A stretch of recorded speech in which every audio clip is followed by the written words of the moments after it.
Rudolph the Red-Nosed Reindeer. One day, in the poles far, far away, a very cute reindeer named Rudolph was born. This little deer was different from the others in a way. His nose was red, luminous, eye-catching, so to say. Rudolph's red nose was a laughingstock of other deer who found him weird, obviously, and did not want to be friends of him relentlessly. Look at Rudolph's nose. It's so funny. Rudolph was upset about this situation. He felt very lonely and in desolation. Seeing this, Santa Claus warned the other deer with attention. Come on, mind your business. Leave him alone. Your luminous nose is very precious to us, Rudolph. It's a gift that makes you special. Do not forget it. At that moment, a sparkling snowflake fell from the sky. It's time. Come on, my dear. Children are waiting for their gifts. The reindeer ran to Santa's sleigh excitedly. First, the first deer came, then the second, and then the third, and Rudolph ran and got into the sleigh as the fourth deer. Come on, my dear. Ho, ho, ho! All the deer rose into the sky joyfully. But after a while, a huge rain cloud in front of them appeared. The raindrops soaked the deer and made them drenched quickly. Up, my dear. Let's go up. They climbed above the rain cloud to avoid getting wet safely. Despite all the difficulties, Santa Claus reached the top of the house and threw the gift down the chimney. They set out for another house for the second gift happily. This time, they encountered a flock of birds unexpectedly. Down, my dear. Let's go down. The deer passed under the birds and reached the house. Santa Claus threw the gift down the chimney. They set out to go to the third house. But everywhere was covered with fog suddenly. It's impossible to see anything in this weather. Ah! Oh! Ah! Ah! No one could see ahead. Up, my dear, up! They all went up together, but they still couldn't get rid of the fog. Down, my dear, down! They all went down together, but they still couldn't get rid of the fog. All the deer were very scared because they were about to get lost, and Rudolph closed his eyes tightly out of fear. Oh, when will this fog go away? Please go away now, please! At that moment, Rudolph's red nose began to shine and emit light. This magical red light illuminated the foggy night. Now, everyone could see ahead clearly. Santa Claus smiled with a face lovingly. I think your luminous red nose will guide us on this foggy night. Bravo, Rudolph! Bravo! Woohoo! Rudolph looked around, confused but proud. Thanks to Rudolph, Santa threw the gift down the chimney of the third house.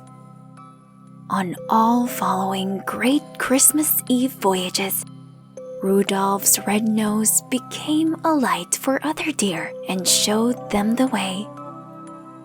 the gifts reach the children safely in this way. Don't forget, kids, each of us is the superhero of our own story. Our differences are our superpower. It's like a treasure waiting to be discovered, just like the story of Rudolph. Goldilocks and the Three Bears. There was a little girl named Goldilocks. She had golden blonde, very curly locks. She got lost on the way when she followed a butterfly. She moved away from home. Where? Who knows? Goldilocks got lost in the forest. She saw a small hut among the trees. She knocked on the door 3 times. Knock, knock, knock. The door opened with a squeak. Is anyone there? Even though the hut was empty, she saw 3 plates suddenly, with porridge filled in all 3. Goldilocks was very hungry. She tasted them all in a hurry. Ow, ow, ow, ow! This porridge is so hot! Brr, brr, brr, brr! This porridge is so cold! Yum, yum, yum! This porridge is perfect for me! Goldilocks ate the porridge and finished it well. When she got tired, she rested for a spell. Ah, this chair is too wide. This chair is too narrow. Ooh, this chair is perfect for me. Just then, the chair broke. Ouch! Goldilocks fell to the ground. Then it hurt, and she cried. Boo-hoo! She wanted to find a bed and sleep quietly. 1 large, 1 medium, 1 tiny. There were 3 beds in the room. Goldilocks wanted to try them curiously. This bed is too hard. Oh yeah, this bed is too soft. Ooh, this bed is perfect for me. Goldilocks closed her eyes and fell asleep. That's when the owners of the house came. They had big hands. Their feet were insane. Their thick, brown fur seemed majestically because they were the bear family.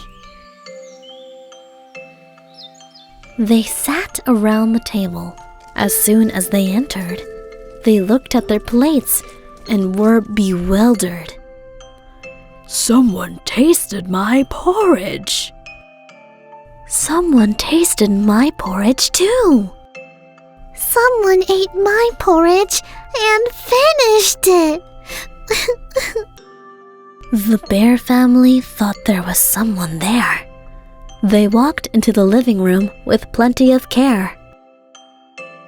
Someone sat on my chair. Someone sat on my chair too. Someone broke my chair. This time, the bear family went to the bedroom. The pillows were not how they left them in the room. Someone slept on my bed. Someone slept on my bed too. Someone is sleeping in my bed!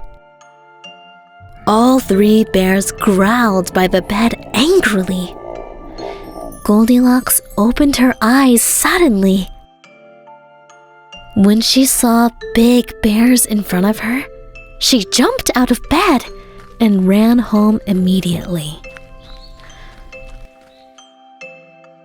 Father Bear fixed the broken chairs. Mother Bear put porridge into the empty plates.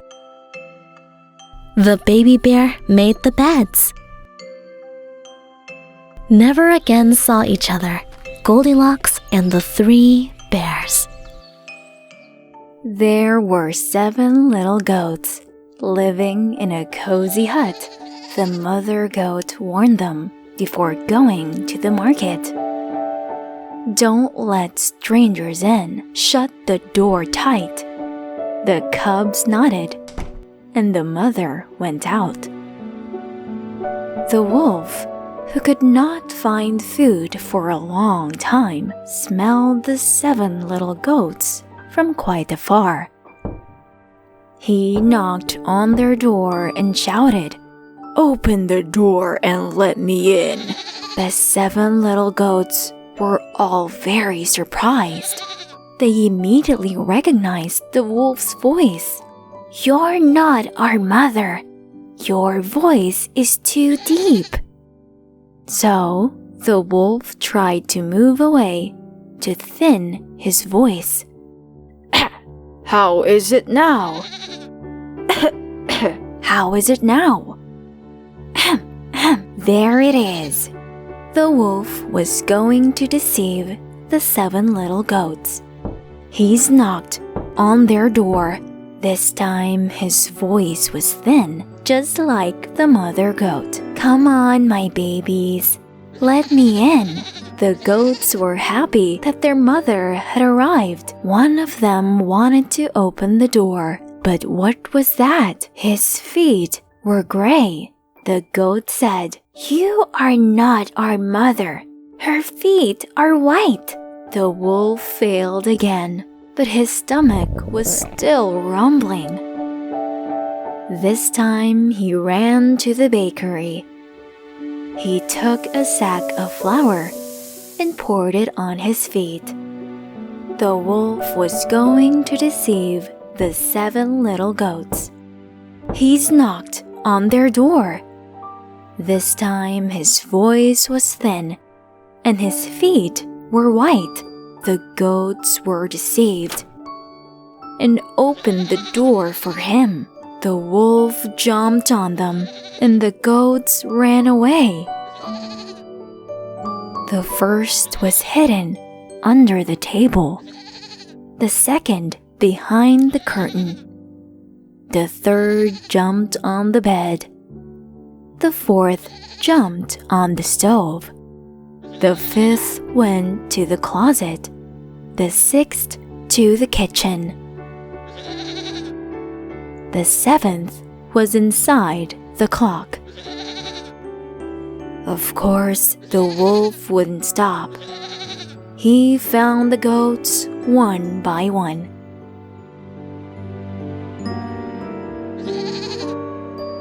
He took them to his lair. The mother goat has returned home. The door was open, and no one was inside. The mother goat was very sad and cried. Hearing her voice, her baby came out of the clock. It turns out that he was the only one who could escape from the wolf. He told his mother what had happened. The mother goat wanted to save her babies. She immediately ran to the wolf's lair Like a bear, her voice deepened. I'm looking for a wolf to fill my stomach. The wolf was very scared when he heard the voice because he thought the mother goat was a bear. He left the goats and ran into the forest. He didn't even look back. The mother goat has finally had her babies. They all hugged each other and were so happy. The wolf could not deceive them again because the 7 little goats were very clever. One morning, an old woman wanted to bake gingerbread. Apron on, the recipe ready. The flour is added. Ginger is sprinkled. The old woman kneaded the dough gently. Finally, she shaped it into a man. Opened the oven and put the cookie. Sat and waited with excitement. Gingerbread man was baked perfectly. The kitchen smelled deliciously. The old woman opened the oven, took the tray, and placed it on the counter. She added currants for its little eyes, a sweet cherry for the nose. As buttons, cherries were wise. For a smiling mouth, some cream she chose. At that moment, the gingerbread man was alive. Don't eat me, he shouted and left the kitchen quickly. Even though the old woman followed him, the gingerbread man was so fast, ran away rapidly. Run if you want, run after me. No one can catch me because I'm the gingerbread man. The gingerbread man ran and came to a farm. A cow was fascinated with his scent's charm. Moo! Wait, I'll eat you, he shouted from behind. Run if you want, run after me. An old woman is already trying to catch me, but no one can catch me because I'm the gingerbread man. The gingerbread man ran and ran. A pig smelled his sweet scent. Oink, oink, wait, I'll eat you, he shouted from the back. Run if you want, run after me. An old woman and a cow are already trying to catch me, but no one can catch me because I'm the gingerbread man. The gingerbread man ran and ran. A chicken smelled his sweet scent. Bok, bok, bok! Wait, I'll eat you, shouted from the back. Run if you want, run after me. An old woman, a cow, and a pig are already trying to catch me, but no one can catch me because I'm the gingerbread man. The gingerbread man ran and came to the lakeside. He thought he would dissolve in water and disappear. A fox was fascinated with his scent's charm. Jump on my head, I'll carry you, he shouted from behind. The gingerbread man jumped on the fox's head. The fox couldn't resist and opened his mouth wide. Ah! Just when the gingerbread man was about to become his bait, a crow saved him by holding him in the air. The gingerbread man asked the crow curiously, Do you eat gingerbread? I was wondering. When the crow opened his mouth and said, "Yes," the gingerbread man fell to the ground and escaped. "Run if you want. Run after me." An old woman, a cow, a pig, a chicken, a fox, and crow are already trying to catch me. But no one can catch me, not even you, because I'm the gingerbread man.